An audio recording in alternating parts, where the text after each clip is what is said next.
Hello everyone, मैं मिथुन सिंह स्वागत करता हूं आप सभी का। आशा करता हूं आप सभी बहुत अच्छे होंगे। देखिए, एक वेरी इंपॉर्टेंट थ्योरी मैं आप लोगों के सामने रखने वाला हूं।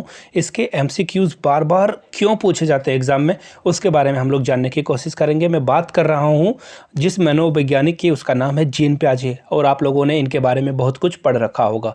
तो चाइल्ड डेवलपमेंट एंड पेडागोजी यानी कि बाल विकास में पूछे जाने वाले बार बार प्रश्न जो प्रीवियस ईयर क्वेश्चन में पूछे जा चुके हैं, और कुछ इंपॉर्टेंट क्वेश्चन जो कि आने वाले सी टेट, यूपी टेट या एमपी टेट में अगर आप जा रहे हो तो डेफिनेटली ये प्रश्न आपके लिए इंपॉर्टेंट होगा। यहाँ से आप देख सकते हो जीन पियाजे की फोटो, ताकि आप चीज़ों को पिक्चर के माध्यम से ज़्यादा रिलेट कर पाओगे। तो चलिए बढ़ते हैं क्वेश्चन नंबर 1 की ओर।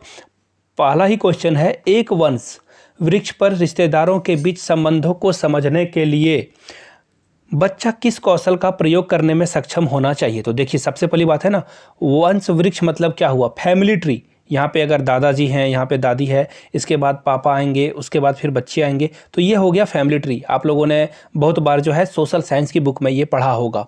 तो वंश वृक्ष को समझने के लिए बच्चा को किस कौशल की ज़रूरत है, तो उसे जो है ऑर्डर पता होना चाहिए, कालानुक्रम पता होना चाहिए कि कैसे कैसे जो है कालानुक्रम होता है। तो आपका जो आंसर होगा वह होगा ऑप्शन नंबर ए, करेक्ट। चलिए बढ़ते हैं अगले क्वेश्चन की ओर।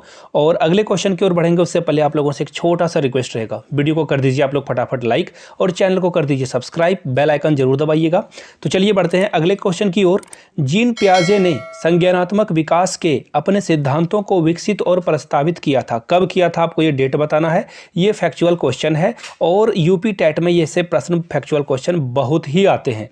चलिए बढ़ते हैं क्वेश्चन के आंसर की ओर। पहला ऑप्शन है उत्तरकालीन 1700 में, प्रारंभिक मध्य 1800 में, या उत्तरकालीन 1800 या मध्यकालीन 1900। इसका जो करेक्ट आंसर होगा आप जो है समझ सकते हो, बिल्कुल आसान सा क्वेश्चन है। इसका जो राइट आंसर होगा दोस्तों वो होगा ऑप्शन नंबर डी, यानी मध्यकालीन 1900 में। तो ये आपका क्या होगा, करेक्ट हो जाएगा, डी के साथ आप जाओगे। एक और बात आप कमेंट करके जरूर बताइएगा कि आपने कितना स्कोर किया है, टोटल प्रश्न में कितने आपके सही हुए, कमेंट करके आप लोग जरूर बताइएगा। तो चलिए बढ़ते हैं क्वेश्चन नंबर 3 की ओर। देखिए, ऐसे क्वेश्चन ना सी टेट का फेवरेट क्वेश्चन है। ऐसे क्वेश्चन सी टेट में बहुत आते हैं जहां पे एग्जाम्पल के बाद आपसे क्वेश्चन पूछा जाता है, यानी कि उदाहरण दे दिया जाएगा और उससे क्वेश्चन पूछा जाएगा।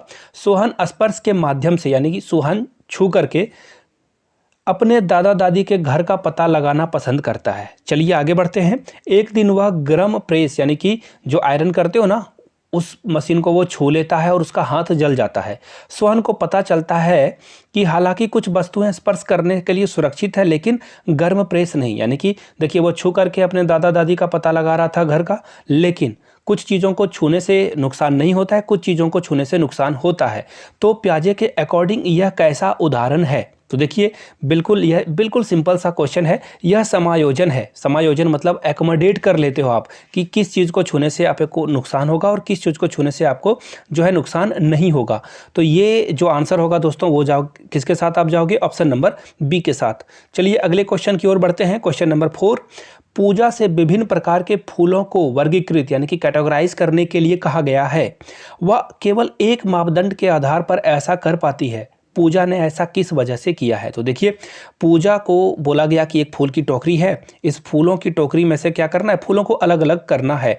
हो सकता है कि कुछ फूल जो है लाल कलर के हो, कुछ जो है येलो कलर के हो, तो अलग अलग, कुछ में सुगंधित फूल होते हैं और कुछ जो सुगंधित नहीं होते हैं।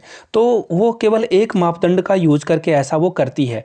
तो यह किसका उदाहरण है, आपको किस वजह से उसने ऐसा किया, तो आपको बताना है।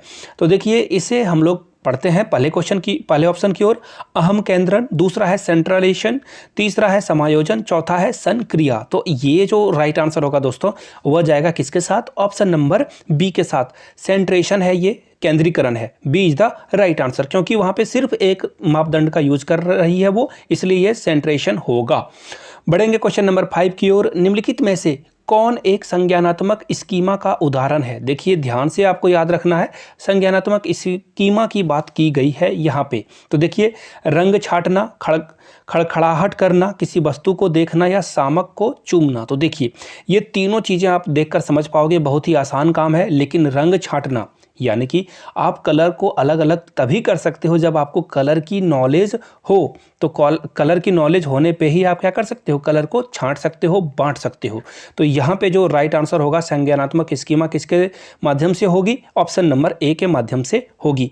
बढ़ेंगे नेक्स्ट क्वेश्चन की ओर। और नेक्स्ट क्वेश्चन, पियाजे के अनुसार अपने केंद्रीय उपचरण के दौरान शिशुओं का व्यवहार कैसा होता है। आपको देखिए ये फैक्चुअल क्वेश्चन है। जब उनकी ज्ञान इंद्रियां उपचरण के दौरान होती है तो बच्चा किस तरह का बिहेवियर को शो करता है, आपको यह बताना है। ऑप्शन जो क्वेश्चन नंबर 6 है, इसका राइट आंसर क्या होगा, ऑप्शन डी प्रबलित, सी नंबर अपरिवर्तनीय या अनुकूलित या फिर कर्मकर्ता। तो इसका जो राइट आंसर होगा वह कर्मकर्ता के रूप में अपने आप को क्या करता है, स्टैब्लिश करता है, यानी कि ऑप्शन ए इसका क्या होगा, करेक्ट होगा। बढ़ेंगे क्वेश्चन नंबर 7 की ओर। जब रश्मि 5 महीने की थी तो उसने एक खिलौने वाली ट्रेन को देखा, लेकिन जब ट्रेन उसकी आंखों से ओझल हो गई तो उसने उसकी खोज नहीं की।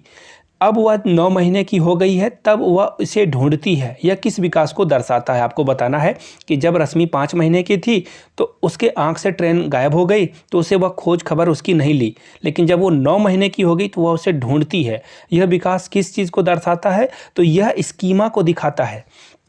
उसके स्कीमा में यह बात छिप गई थी, यानी कि वो स्कीमा के अंदर आ गई थी ट्रेन की इमेज। बाद में उसने क्या किया, उस चीज़ को याद किया। तो ये किसको दर्शाएगा, स्कीमा को दर्शाएगा। Option D is the correct answer.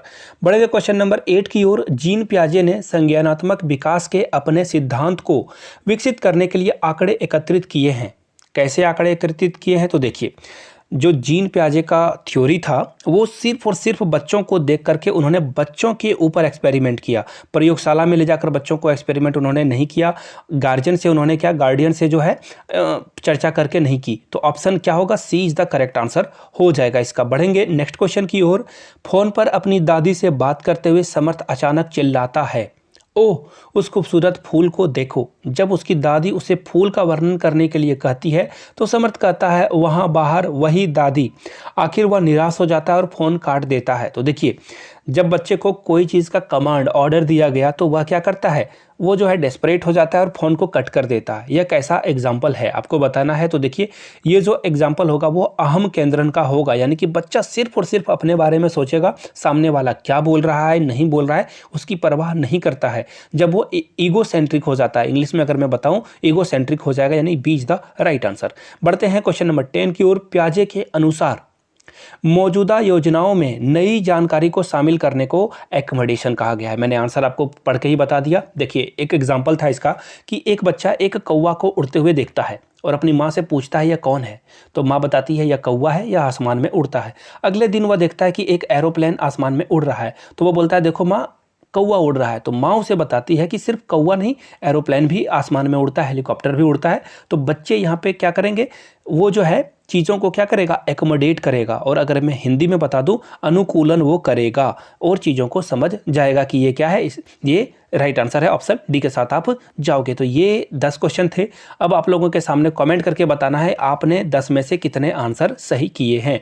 और आपको ऐसे ही और भी अगर सीरीज चाहिए तो प्लीज़ कमेंट करके बताइएगा। कोहल वर्ग के अलावा गार्डनर और भी जितने भी जो साइकोलॉजिस्ट हैं उनकी भी वीडियो आपको टाइम टू टाइम मिलते रहेगी। तो चलिए मिलते हैं किसी और वीडियो में। Thank you so much for watching this video. Please video को लाइक कर दें, चैनल को सब्सक्राइब कर दें और शेयर करना ना भूलें। Thank you so much.